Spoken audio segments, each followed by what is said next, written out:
Good day today. Let me be the first to welcome you to Autism Rocks and Rolls. Now, before we begin, I must know that I am not a doctor or psychiatrist. If your son or daughter is to be diagnosed with autism, please see a physician. I only speak based on my experiences. I also don't want to write to the intro and outro. They are both found on archive.org and MP3 download 22.com. And I also have a mission statement I like to review with everyone. The mission of Autism Rocks and Rolls is to take the stigma off of autism and other conditions that many think are disabilities. People on the spectrum are not broken and not need to be fixed. Those who have conditions or abilities do not have to be pitied. There's nothing to be sorry about. I also have some paid for the following. Please allow me to express my gratitude for Duke Energy. Ryan Dunn and the employee's job is to deliver helpful and reliable energy to your home.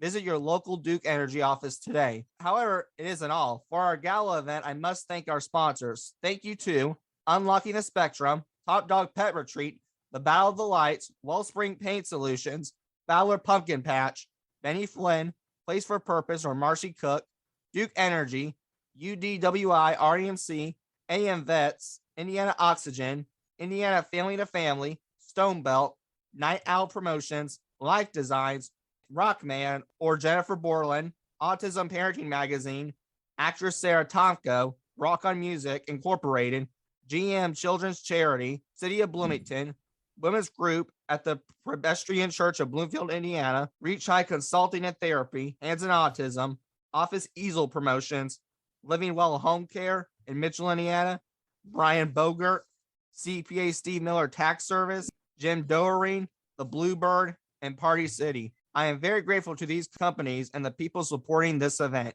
You are the reason this could happen. There are also some people I like to thank.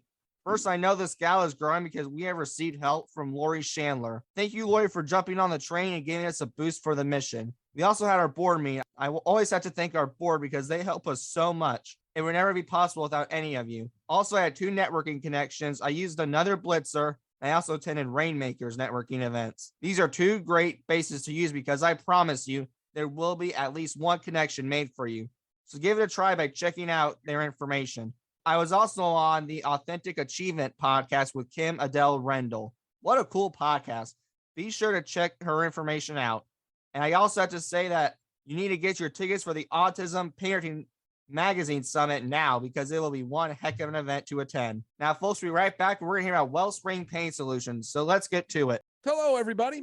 This is Mike Glascott from the Glass in the Afternoon radio program on News, Sports, Talk, 98.7 and AM 1370 and WGCLradio.com. And on behalf of Wellspring Pain Solutions, they're happy to partner with Sam Mitchell and the Autism Rocks and Rolls podcast. Wellspring Pain Solutions applauds Sam's mission statement to eliminate the stigma associated with autism. Here's what we want you to do. Check out the website, wellspringpainsolutions.com. You'll find out which of the 4 locations is closest to you. You'll get a chance to meet their team of providers and all the services offered at Wellspring. When you're there, now the fun really begins. You'll find the link to Sam's website where you'll find all his podcasts, background information on his guests, as well as all the merch in his merchandise store. You'll be amazed. You'll have fun. You'll enjoy it. All we ask you to do is take a listen and spread the word that autism rocks and rolls. All right, folks, we're back. I don't want you to be too nervous to meet these fine people. Now, folks, today we got a treat for you. We have another podcast all the way from England joining us. They run the TWS Sports Podcast and have had some great guests such as Mick Foley and Shane Williams. The students all have autism, but it did not stop them from making this epic podcast and getting nominated for this year's Sports Podcast Awards. Please help me welcome Adam Millichip and his student Harvey. How are you guys doing today? Very good, thank you. Thank you for having us on. So this is actually these first 5 are actually just for Adam. So Adam, what does it mean to teach someone who is autistic? Yeah, it's incredible. I've been doing it now. This is my 10th year of teaching autistic children. The thing with autism, every individual is completely individual. They're all unique in their own way. So no 2 days are the same, which is good fun. And yeah, it's something I'm very passionate about. My parents both work with autistic children and my brother-in-law is autistic. So it's in the family and it's something that I've always been around. And I really enjoy it. The school I'm at now is my second school I've been at with autistic children, and it's a fantastic school. All the staff and all the students are incredible. And it's something, I really, really enjoy doing. Now, you knew Harvey did have autism, but what were your initial thoughts when you wanted to do this, enter the autistic world? in a way? I suppose, I was nervous. I was lucky. I've been around autism all my life with my parents and my brother-in-law. When you're a teacher in charge of 10 students, all who are all autistic, it can be very nerve-wracking at first. But then you quickly realize it's no different to teaching any children. Obviously, things have to be maybe differentiated differently or slowed down slightly, or you have to approach it in a different way of teaching. I remember my first sort of week of teaching in general, I was, really, really scared. I bet you were, because you were right. You had to slow things down. You got to go track B. We don't learn the same as in a general classroom because they're sometimes can be a little too fast. Yeah, definitely. Everything has to be, obviously, different resources, lots more staff support in class. So managing staff can be difficult at times, sometimes more difficult than the kids. But yeah, it's a different way of teaching, but it's a fun and exciting way of teaching that I really enjoy. Based on observations, how do you think Harvey's brain operates based on your observations? Harvey's got a very unique brain. I'm not going to speak about Harvey, but autism in general, I suppose they do think slightly differently, but that's not to say that they're wrong or different. My way of thinking could be wrong. I suppose their way of thinking is stereotypically being generalized in autism is they think a lot more in depth about scenarios or statistics or will remember facts a lot better than other people. But from my experience, just because they're autistic doesn't mean that they should be treated differently or you should think about different things. They're just a different way of thinking, and usually they're a lot better way of thinking than me. Right. I could agree with that statement. I think we're out of the box sometimes. We go with very creative and unordinary, but cool ideas. Yeah, definitely. And Harvey and some of the other students that I work with have been great on this podcast and come up with some fantastic ideas. And quite often we'll speak to Harvey and Tom and Avatar, who also host the podcast at times. And they'll come up with some really good ideas and some good questions, and have really learned a lot through the last year from doing the podcast. So Adam, I also want to know this. In your eyes, what is the most rewarding and the most difficult part of teaching someone with autism? I suppose rewarding is watching them grow, and when they finally understand and can grasp something, it's a lot, I think, better achievement for me as a teacher rather than teaching like in a mainstream class. So getting them to finally understand how to do something or what to do can give you a lot of gratitude, and you can be really thankful for what you've done. Yeah, of course it comes with challenges. So we might have a class of 10 students. All 10 of them students are completely different. You might have to differentiate the work 10 ways. So that can be a challenge to support each child as much as they need support. It's a challenge. It's also unique and makes you think and appreciate the children and young adults a lot more. Okay, let me ask this. What about the way they think makes them appreciate the way they think? I was speaking to Tom and Harvey as well. I spoke to Tom the other day, who hosts the podcast, and he speaks very good about how he thinks, and he talks a lot about his autism and how he may think slightly differently, and a very visual thinker. So whereas I might look at things written down and be able to understand it, quite often autistic individuals might need a picture or a visual of it rather than a list form. So yeah, they're probably known as being visual thinkers, which is a very good quality to have because I'm not a visual thinker at all. So yeah, they may think slightly differently, but probably think a lot better than I do. Yeah, I would agree with that statement because I'm like your buddy there. I'm a visual person myself. I do a lot better if I see it in pictures. Now, when it comes to sayings, I think in words more when it comes to like sayings and English and all that. But when it comes to anything else, I learn visually at times, and that's how it'll grasp me. That's where it comes a lot in museums. So for me, I definitely am a visual person. Yeah, definitely. I think when you were probably in school as well, lots of the schoolwork is visual, and you have symbols and pictures of what you need to do and what's expected, and all the signs around school are symbolized, and photos of different locations to help our students. Yeah, I would agree with that, but it was 50-50 where I went to school at. 50% audio, which I also learned that way too. It's just I don't learn kinesthetically. I don't think sometimes I learn, as they say, hands-on, which is where you mess around with Play-Doh and all that. I do that, but then there are cases where I don't. So I can't just sit in a classroom and take notes. No, that's very boring as well. So what advice would you give to other teachers who have someone with autism in the classroom? I think taking the time to first of all research autism, because again, the job I do, I support lots of mainstream teachers who have autistic children in the classroom. And although it's getting better, it's still surprising how little people know about autism. So I think first of all is just get a little understanding of what autism is. Again, it's a very wide spectrum. So you can't just say autism is this. Autism is a complete spectrum from one end to the other. But yeah, trying to adapt your teaching, giving that child a bit of extra time, some visual support, maybe find a quiet area in the class for them to learn without distraction and minimize noise. I think my main thing is to keep it visual and give them a bit extra time. Yeah, definitely. Use the resources that are provided for you. They'll definitely help you out. Because I'm like others where ADHD kicks in, where if it's not quiet place, I'm always looking at the wall. So it's like squirrel those moments all the time. So if it's definitely not quiet, it's going to be a little bit hard and a little bit distracting for me to where it's not going to be a focusable place at all. Now, these questions are for Harvey. So Harvey, what does having autism mean to you?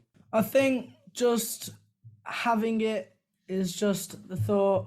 Oh my God, I'm put on the spot. I can't really think of anything. I think autism just makes me who I am as a person, and it mainly is my personality, and it's what I find that makes me happy throughout the day. And there's sometimes it can bring me down to my lowest points, but I always get back up. Well, I'm glad you always get back up. You'll have bumps in the road, but I think at points you'll be able to hop over them, and it'll be a rough speed bump when you hit it, but you'll just hit it and you go on. Also, Harvey, what were your initial thoughts when you learned that you had autism? I only got diagnosed probably about a year ago, but I always knew that I had autism because I got assessed for something called PDA, which is also known as pathological demand avoidance. But my thought was really, I finally got a diagnosis, I can finally get understood. And I thought, I have a guaranteed diagnosis now. That's awesome. And I want to talk more about that statement. You said you finally got understood. So was your whole life a bit confusing? Because you said you knew it, but there wasn't any diagnosis or a piece of paper that could back you up. Probably because I live in a care home, so it's a bit like there's loads of misunderstandings that go on, and it's very crowded in there as well. But I knew that I had some sort of autism from the age of 5. But to finally know that I had guaranteed diagnosis, that just made it a lot easier for me to get understood. That's awesome. When you finally get understood, it's like your eureka moment. And I bet did you feel that kind of sense when you were finally, as you said, understood? Yeah, I think because when I finally got diagnosed, I was literally running around, jumping up and down, shouting, I finally got diagnosed. Me too. I bet you were Spider-Man hopping on the ceiling. Yeah. Just please don't hop on the ceiling, literally. Yeah, true. Now, how do you think an autistic brain operates based on your observations and based on how you process information? I think the way I process information is because with my specific autism, there's only like 2 handfuls of people that actually have this condition, certain autism. But on my observation of mine, my brain operation would probably be if I got asked to do something when my anxiety is high, I wouldn't be able to do it. It's like, this is what I say to people. It's not that I won't, it's that I can't. When I try to do what I'm told, then that just puts pressure on me. So that can put me into like an overload of mixed emotions and very, very stressful thoughts in my mind. And it's sometimes very hard, but if I get given 5-10 minutes to process, then I'll be able to do it. It's just that prompting for me is sometimes not really the best way to approach. Right. You need time. You can't just be like, boom. It can't, the light bulb doesn't go off every time. It's like the light bulb is going to have a 5 to 10 second delay. Gotcha. And also, now you mentioned it with your anxiety, what happens? Does your stomach cramp up? Do you just become dizzy? And I'm not trying to be rude. I'm just very curious because I do the same thing. I think mainly for me, it's adrenaline. Just it runs through my whole body. Then I start feeling like very, very energetic, or my heart starts pumping really fast and I start to shake quite a bit. Like before I started the podcast, I felt a bit of an adrenaline because I had a bit of anxiety, but now I'm in it, it's a bit better. Yeah, that's like me with speaking. For the first few seconds, my adrenaline's rushing. I get butterflies in my stomach each time, but when I'm on stage, it goes away. So I completely relate because in those moments, you just think of all the possible situations that could happen. Now, in your case, Harvey, what is the most rewarding and most difficult thing about having autism? The most rewarding thing I would probably say is the recognition I get from telling people. And when I tell them, I can help them understand, which makes more people on Earth just understand autism. So knowing that people understand me is like the most rewarding bit about it. And that does feel good. You just have that area. Yeah. That area of just finally like, okay, I'm in the place where people are around me and they know what I'm going through. But I think the most bad thing that I think that's a little bit could be worked on is sometimes I can't process my emotions at all. Like right now, for example, I feel happy, but then there's also something else in there, but I don't exactly know what. So sometimes it can be happy with a mix of something else, or it could be literally can't know what I'm feeling at all, to be honest. Wow, that's actually really unique, if I'll be honest, and I mean that in a good way. Very unique way of emotions, because I'm a very expressive type person. Like if I'm mad, I'll tell you straight to your face, I'm mad, buddy. Do you feel like you do that sometimes, or is it just like you just feel happy and just keep your emotions to yourself? Yeah, I think I can share my emotions pretty well. It's just sometimes when I don't know how I feel or what emotion I'm having, I think that's where it's a little bit harder for me, and I go into a bit of the grey areas of where I'm struggling and stuff like that, so it can be very stressful. Yeah, there are days there I have stressful days, so totally relate to you, but I think we're both stressing out for maybe similar and probably different reasons. Now, do you want to know this? What advice would you give to someone with autism, Harvey? I think mainly if anybody ever says that autism, you can't do anything, you can't do anything good at all, you just say to them, autism is not a disability. Think of it as a different ability. Right, I would agree with that expression right there. I always promote that on the show because it is very unique and different ability, because you are just seeing the world in a different way.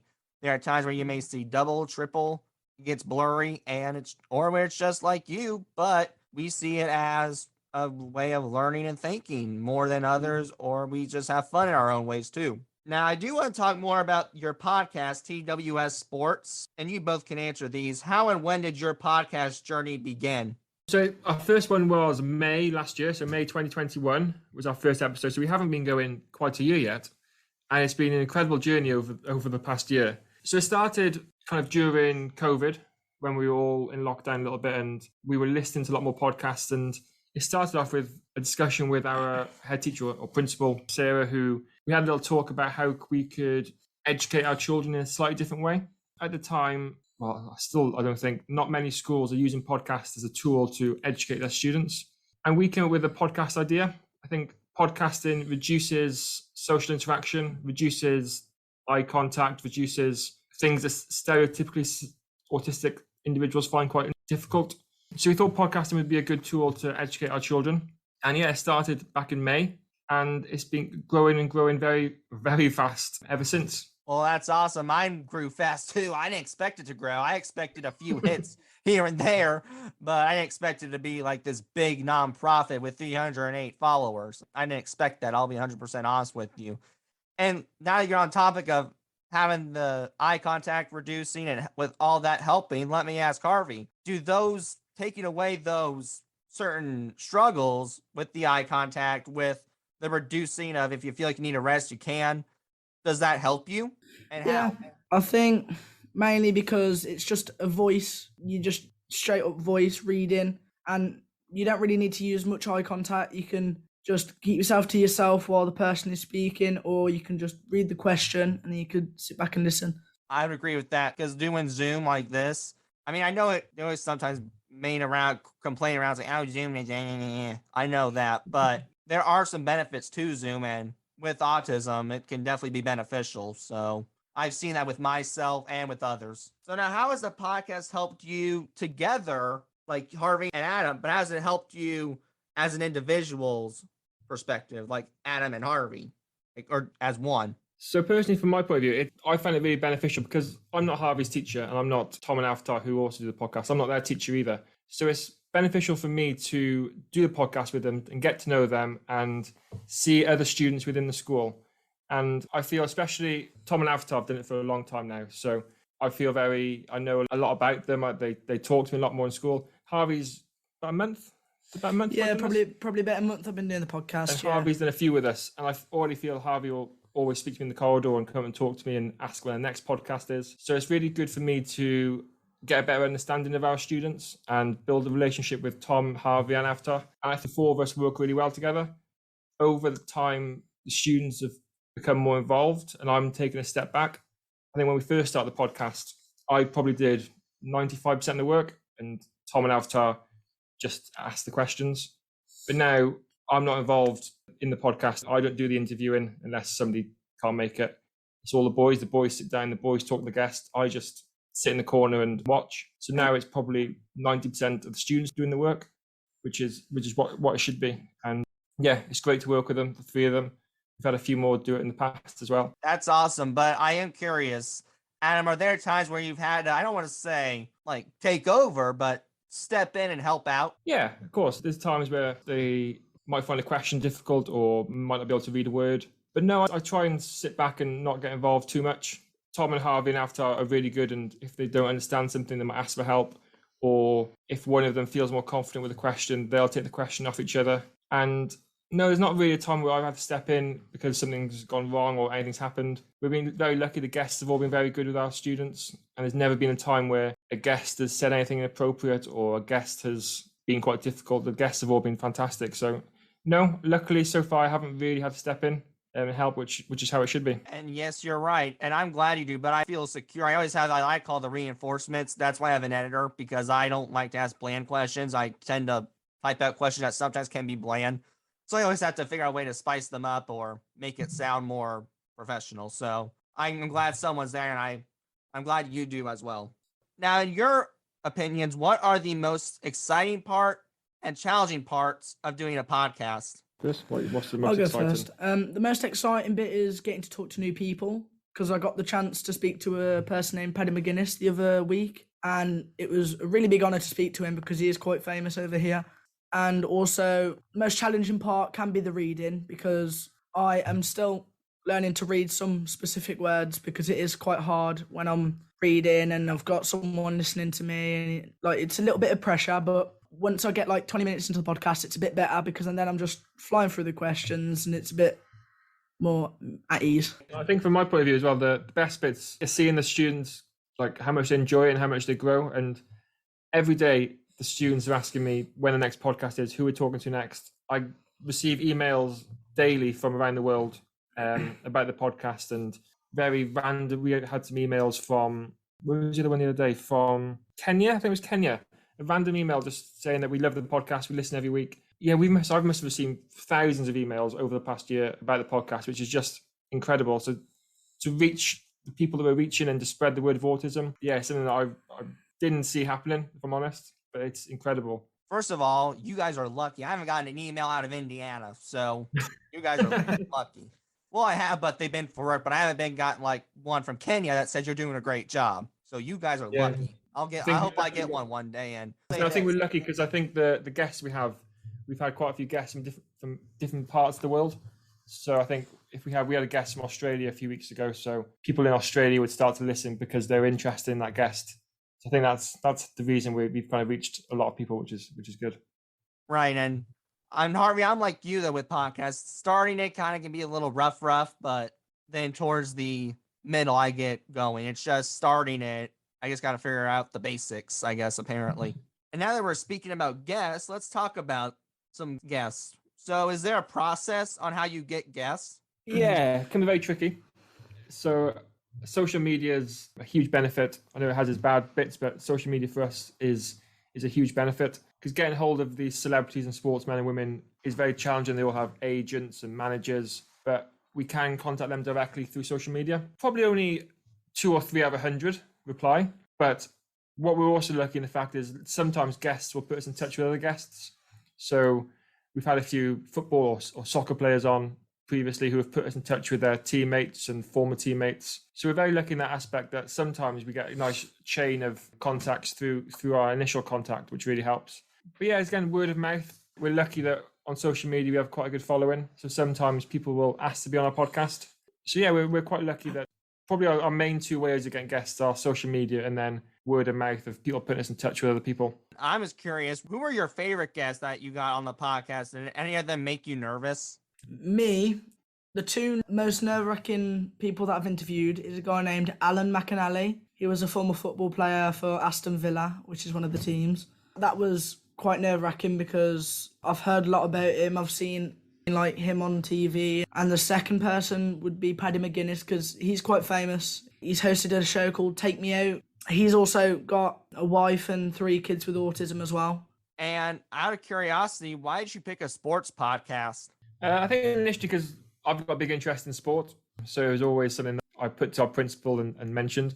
And then we spoke to a few teachers and a few students at our school, and we pitched the idea of doing it around sports. And then we had a few students who were interested in sport wanting to take part. I think as well, sport is something that just because you're autistic, it doesn't mean you can't participate in sport. Sport should be differentiated and adapted to suit not just autistic students, but students in wheelchairs, students with other conditions as well. So I think sport's very inclusive. Could be more inclusive, but it is very inclusive at the moment. And yes, we based it around sport. I was quite lucky. I know a few local footballers who play for our local football team, which is Wolves. So that's how our podcast started. We had a few football or soccer players on the podcast.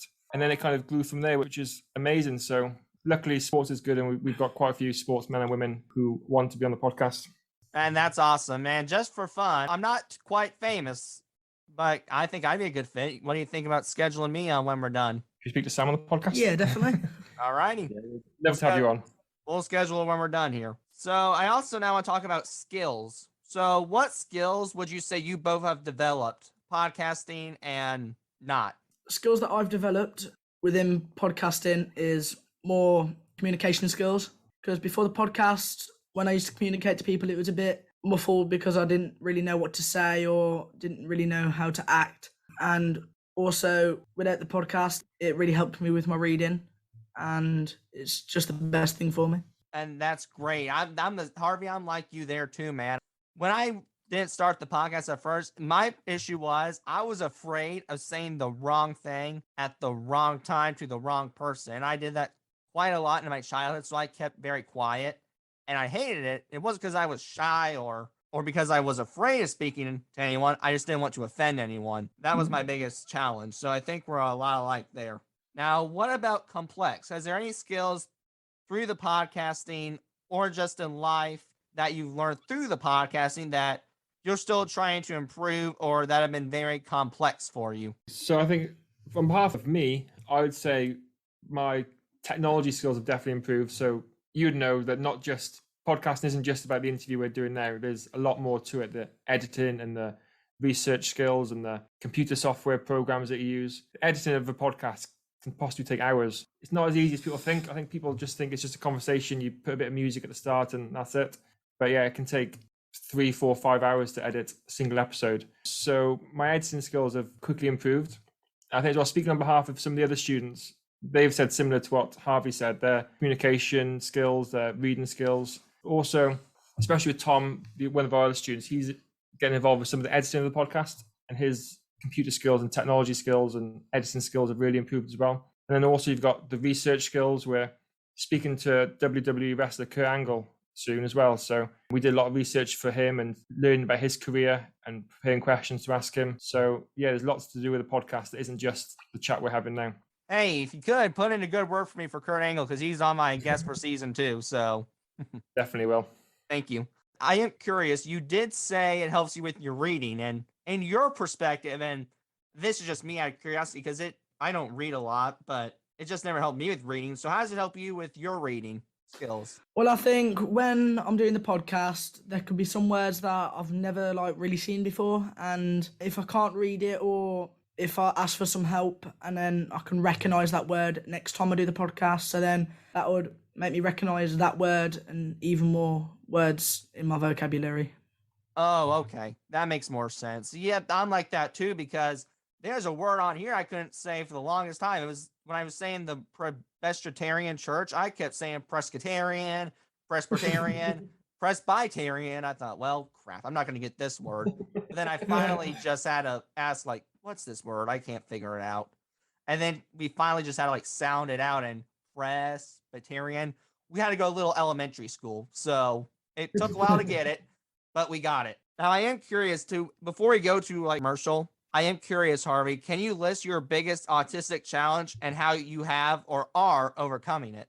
I think people giving me any commands or asking me to do something, that could be very challenging. For example, if I had a reward chart and they told me, do this, do that, do this, you'll get this and that puts pressure on me to be like that for the rest of the duration of the incentive chart. And then that would just put loads of pressure and stress on me. So then that can cause me to lose that behavior that I want to be keeping. The way I'm working on that is obviously try not to have incentive charts, but also I research a lot of autistic people and YouTube videos. And there's a guy that I've seen called Harry Thompson, and he does conferences around the world on autism and PDA and stuff like that. And I think watching his videos has really helped me to sometimes overcome certain things and aspects in autism of challenges. Right. And I'm like that too. You just get so overwhelmed with the commands. You're like, do this, do that. Yeah. Do that. Now, whoa. You need to slow down a bit. With me, I had to take the steps one step at a time, where you got to have step 1, step 2, step 3, step 4. And you can break it down, and it can be as basic as you can. But if you combine them and it's too much of one in a step, it's like a routine. Yeah, it could be a routine, but I just mean if it's too much in a routine, ain't going to be too pretty. No. All right. So we're going to hit another commercial break. We're going to hear about unlocking the spectrum. So let's get to it. At Unlocking the Spectrum, we are committed to making the highest quality ABA therapy accessible to all children with autism. We pride ourselves in offering fun, compassionate, and data-driven programs for schools with autism and unparalleled support for their families. Our personalized approach means that every unique child is given just what they need to reach their maximum potential. We are so happy to support Sam in his mission of taking the stigma off of autism. You can learn more about our services and employment opportunities in both Indiana and Texas at unlockingthespectrum.com or by calling 855-INFO-UTS. That's 855-INFO-UTS. All right, folks, we're back. And yes, please check them out because they will definitely unlock the key to success. Now, I also heard you guys got nominated for the Sports Podcast Awards of this year. So how did everyone feel when they heard about being nominated for the Sports Podcast Awards in 2022? Yeah, it was an incredible achievement just to be nominated. So we found out we were nominated, I think it was back in November of last year. Over Christmas, we went to the judges to get down to a shortlist of 8 podcasts. So over Christmas, we found out that we were shortlisted into the final 8. As you know, there's over 2 million podcasts around the world. There's over 200,000 sports podcasts around the world.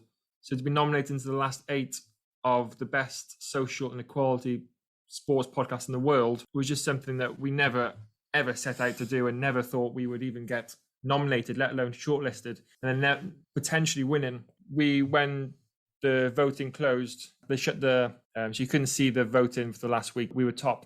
So yeah, potentially winning it, to be recognized to have the best sports podcast that promotes equality in the world is something that we never ever thought we'd ever come close. We never thought we were the best podcast in Wolverhampton, let alone the world. Yeah, it's an incredible achievement. I think we find out next week if we've won.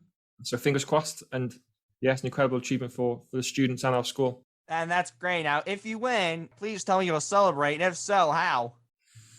I think I'll celebrate different to the boys. Sadly, I don't know. Might be a nice. I don't know how we celebrate. But sadly, the awards are virtual, which is a bit of a shame because they're usually in the O2 in London, which is what's the O2? It's like a big building. Big building. It's a big international building where they hold concerts and award ceremonies. So usually it's in there. So it's a bit of a shame due to COVID. It's virtual. So it won't quite be the same sat at my kitchen table watching it. I'm sure the day after, if we win, we'll get together and have a little celebrate and a bit of a party or something. We'll do something fun at school, I'm sure. Correct. I'm excited for you guys. I'm hoping you guys do win. Now, I do want to talk more about your school. So when I did some research, I actually looked at your school's mission, and it really hit hard on me. It says, do our best and celebrate. So, Adam, what does that quote, that mission statement, that powerful mission statement, may I add, mean to you from a personal and a teacher standpoint? I think from a teacher point of view, it's to celebrate every achievement because, yeah, being realistic, our students aren't going to be able to achieve some things that other children might be able to achieve. But that doesn't mean that their achievements shouldn't be celebrated, however big or small they are. Like if you're looking at the podcast, for example, that's a huge achievement that millions of other people will never achieve.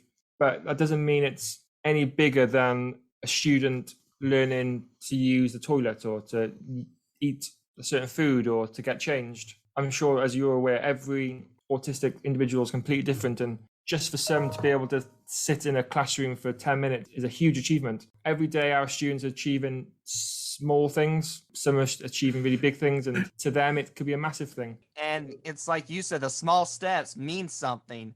The baby steps are big steps in a way. It's not baby and big. The baby is big in a way. The baby steps are the big steps. Yeah, definitely. And we get lots of our children parents tell us what an incredible school we are and what amazing individuals the staff are and what amazing students we have. And for them at home to have their child who is able to play with their peer, play with their sibling, go to bed on a reasonable time or take part in meal times is a huge achievement for our students and also makes a massive impact on their families. It's like this one Batman quote I heard. It's from like the old Batman, Adam West Batman. That's how nerdy and geeky I am when it comes to superheroes.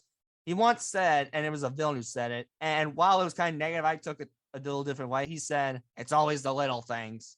And I thought, well, you're right. It is the little things, because those little things, as small dots they could be, they could grow and turn into big dots.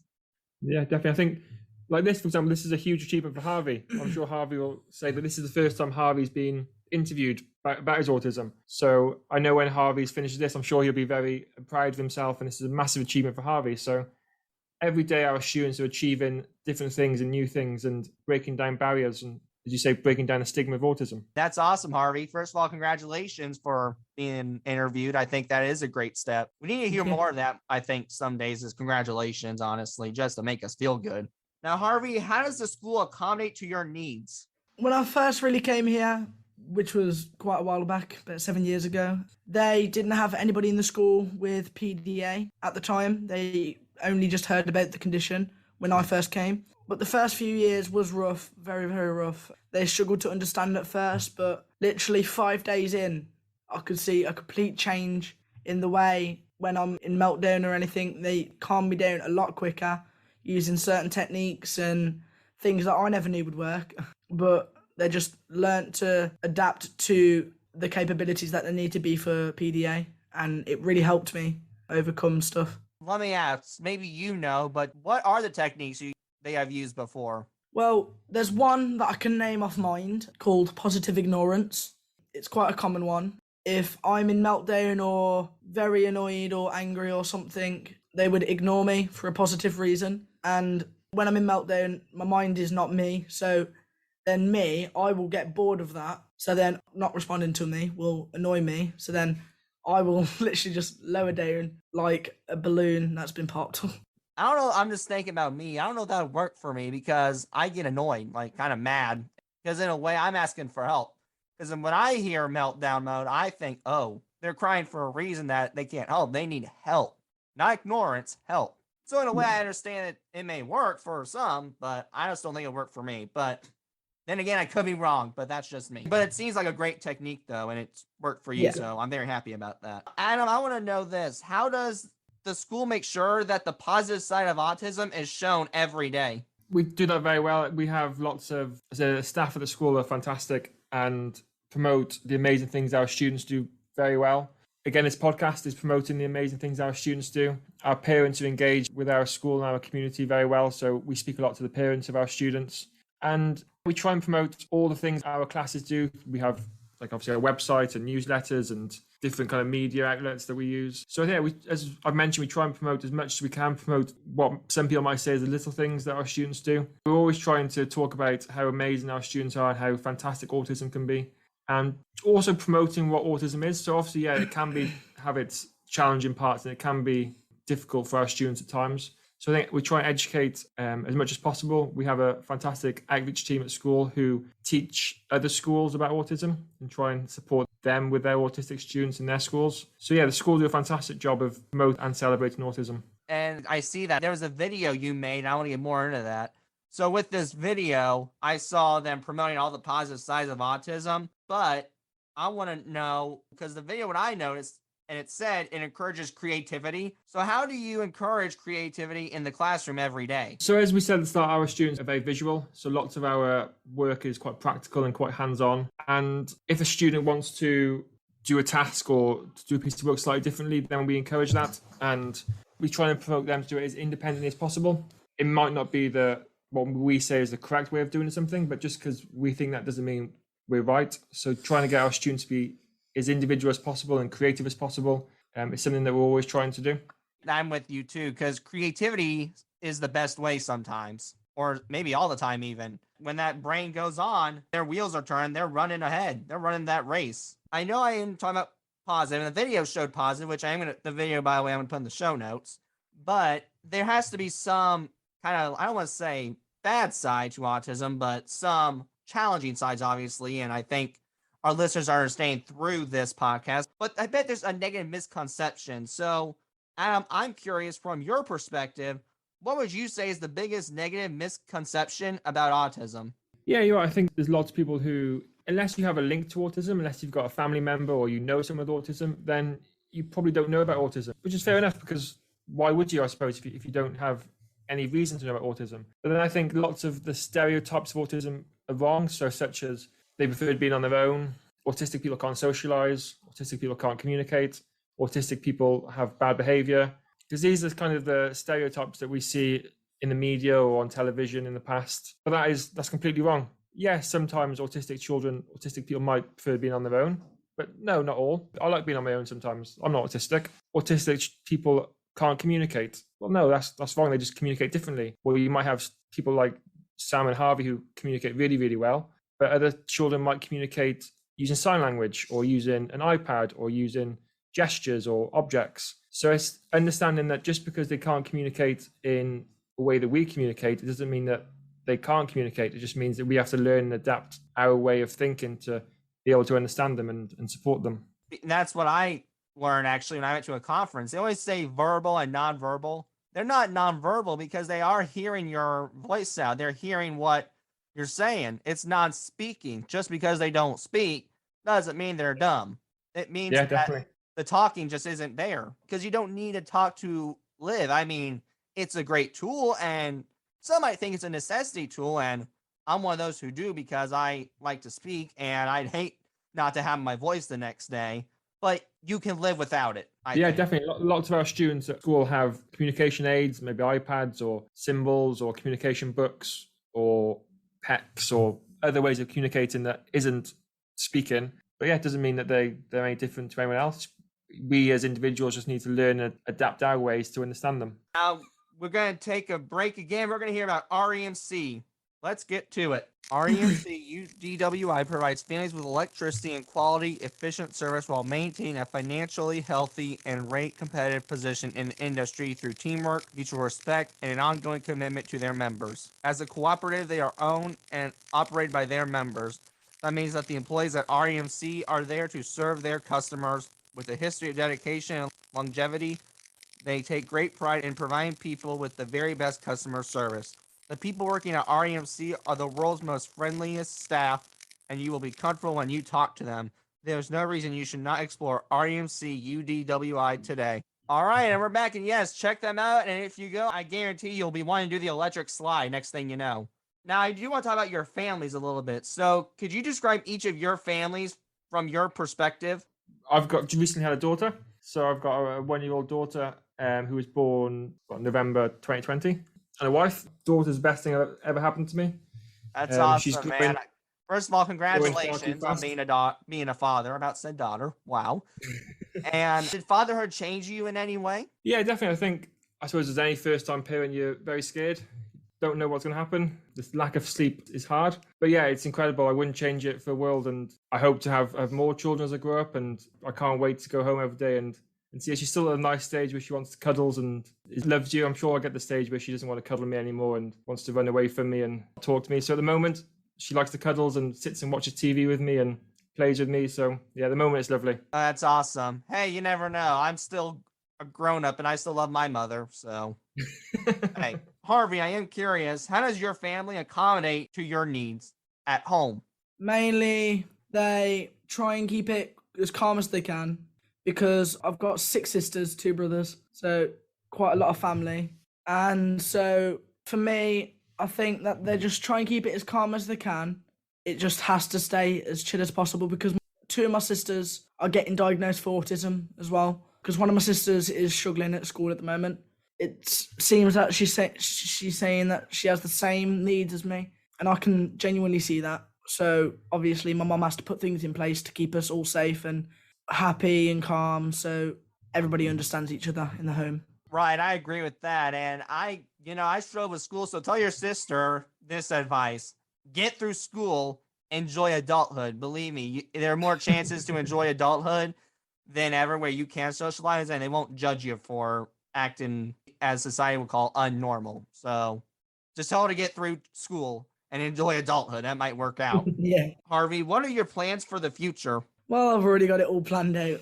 By the time I'm 16, I'm 13 now, but by the time I'm 16, I'd like to get an apprenticeship, do work experience at this school, and then I would like to work here when I become of age. And while I work here, I would like to do some studying in uni in order that to become a NHS doctor. That's awesome, man.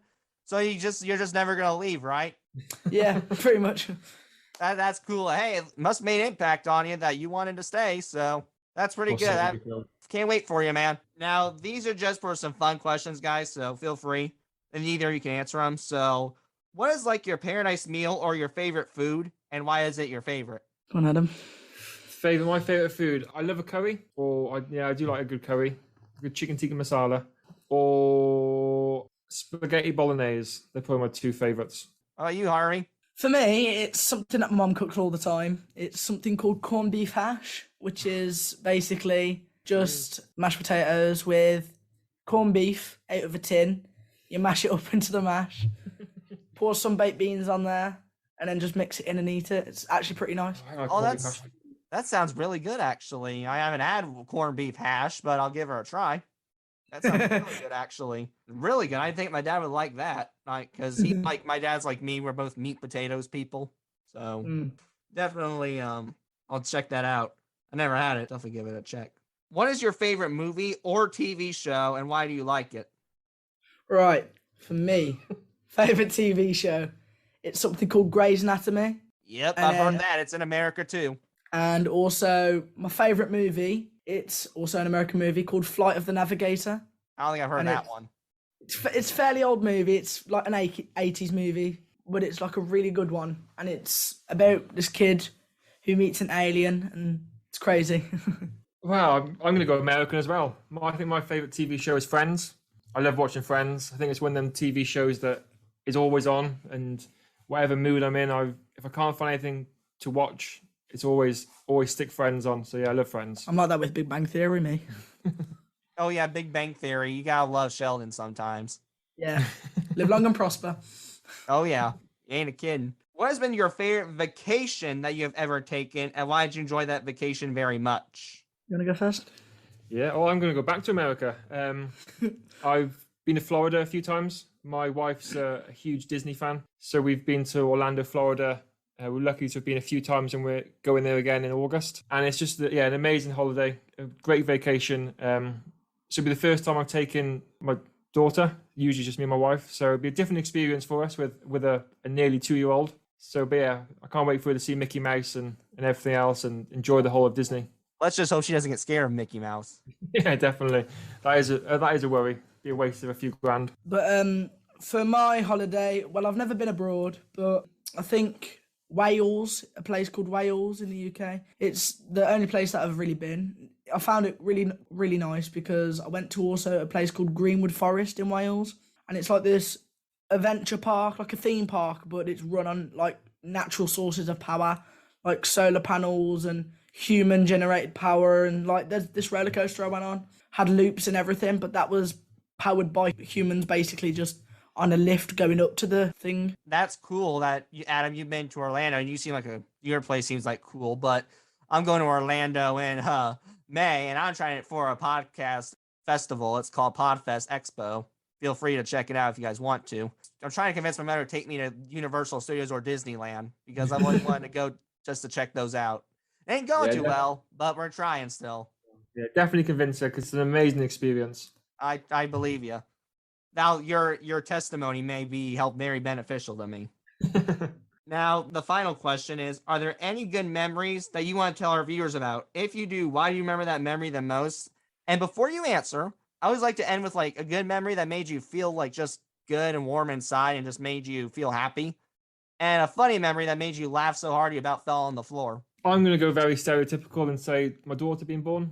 Yeah, it was an amazing experience. And being my first daughter as well was very scary. But then once she was born and everything's okay with her and mum and everything, it was an incredible experience to kind of get home for the first night, and holding her in your arms for the first time is a memory you'll never forget. So yeah, I'm going to go with my daughter being born was a memory I'll never forget. And for me, my best memory is my closest sister's niece and my closest sister's daughter being born. That was like really exciting because obviously I'd been an uncle in the past. I've been an uncle since before I was even born. But this one was like really special because I was really close to my sister, and it just made me feel very happy that someone I'm very close to has had a child after so many years of one-in-one and looking after me and all of that, and it just made me feel very happy. Now, that funny memory, is there any memories that made you fall on the floor? It could be with each other, it could be with someone else. It's your call. You want to answer it. It's very broad, but it's your call. I've got one. It's quite embarrassing as well. I went to Alton Towers one time, which is a theme park in the UK. I went on a ride called the Smiler, and it had a whopping 14 loops. And I remember, like, the first time going on it, I didn't tell anybody at all because it wasn't really that noticeable. But I kind of peed myself a little bit. Oops. Well, yeah, you gotta go when you gotta go. I mean, I couldn't help you. You gotta go when you gotta go, man.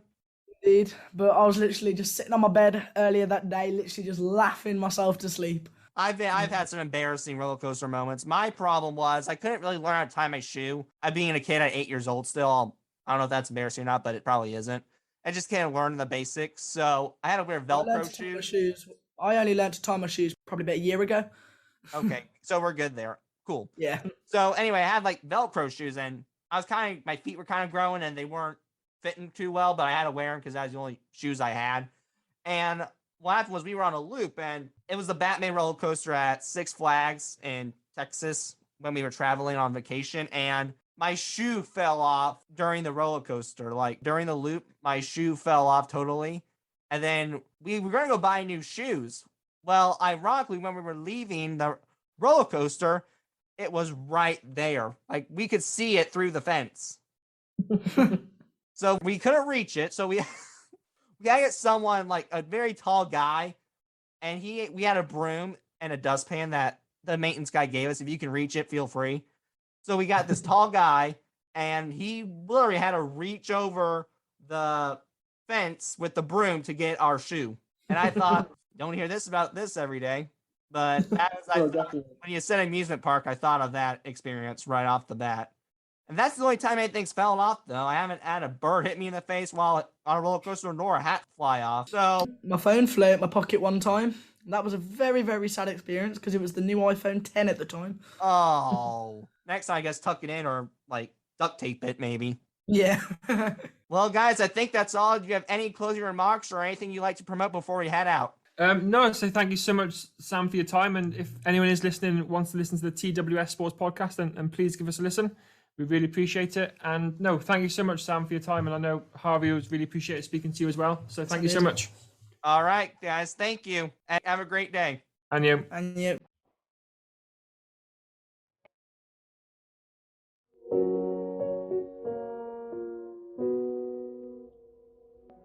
Thanks for joining for this episode. Please tune in for another episode coming in very soon. Hope you enjoy listening to me ramble. Thank you very much.